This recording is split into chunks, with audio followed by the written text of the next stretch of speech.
Assalamualaikum warahmatullahi wabarakatuh. Perkenalkanlah, nama saya Wahyu Ningsih, JGP Angkatan 5 dari Kabupaten Malang. Saya adalah guru bahasa Inggris di SMP Negeri 1 Ndau Malang.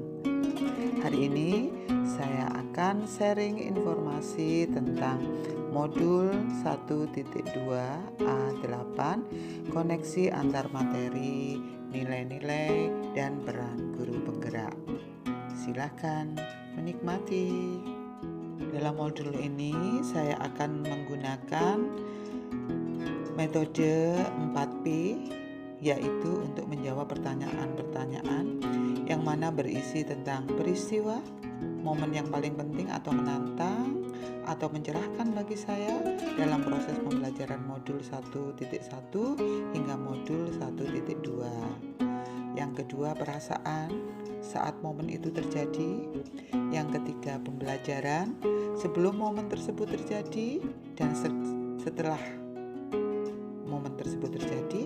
Yang keempat adalah penerapan ke depan atau rencana pengembangan apa pada diri saya tentang penguatan nilai-nilai dan peran saya sebagai guru penggerak. Pertama adalah peristiwa.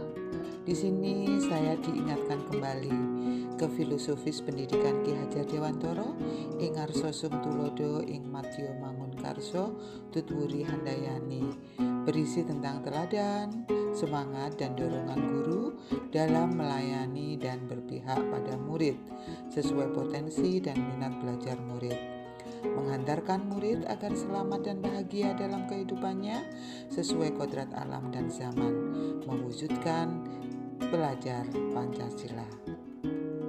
Nilai guru penggerak yang harus kita implementasikan dalam kegiatan pembelajaran yaitu berpihak pada murid, mandiri, reflektif, kolaboratif, dan inovatif. Berikutnya adalah perasaan saya pada saat mendapatkan materi tersebut. Saat itu saya merasa seperti setangkai bunga yang layu. Kemudian setelah mendapatkan materi, saya merasa mendapat siraman air hujan sehingga bisa kembali segar dan semangat untuk memberi keindahan sekitar. Itulah perasaan saya setelah menerima materi di modul 1.1 dan materi di modul 1.2. P yang ketiga adalah pembelajaran.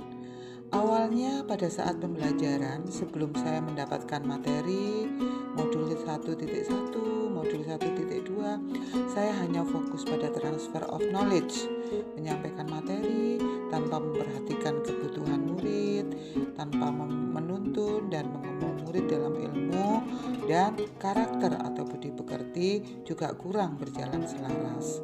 Setelah belajar modul 1.1 dan 1.2, mata hati saya semakin terbuka.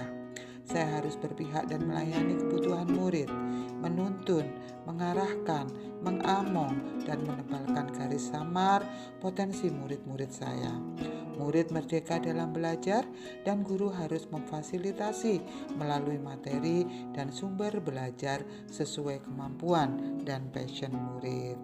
Tentang penerapan pembelajaran ke depan, saya akan menerapkan pembelajaran dengan materi-materi yang sesuai dengan kebutuhan murid, metode belajar yang menarik dan menyenangkan, sumber belajar dari mana saja sesuai kompetensi dan potensi murid, membangun karakter baik murid, mewujudkan merdeka belajar, murid selamat dan bahagia.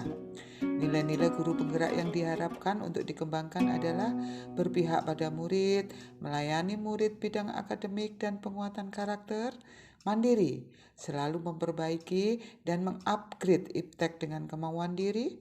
Yang ketiga, reflektif, kegiatan refleksi yang terjadwal dengan seluruh elemen pendidikan di sekolah dan masyarakat. Yang keempat, kolaboratif, bekerja sama dengan rekan guru, ortu, dan komunitas profesi dan pemangku pendidikan. Inovatif, saya senantiasa mengembangkan kegiatan pembelajaran yang sesuai dengan kebutuhan murid dan perkembangan ilmu pengetahuan dan teknologi. Demikian paparan saya dalam tugas modul 1.2 A8 koneksi antar materi. Thanks God. Alhamdulillah, thank you. Semoga ada manfaatnya. Kurang lebihnya, saya mohon maaf yang sebesar-besarnya. Akhirul kata, wabillahi taufik wal hidayah. Wassalamualaikum warahmatullahi wabarakatuh. See you.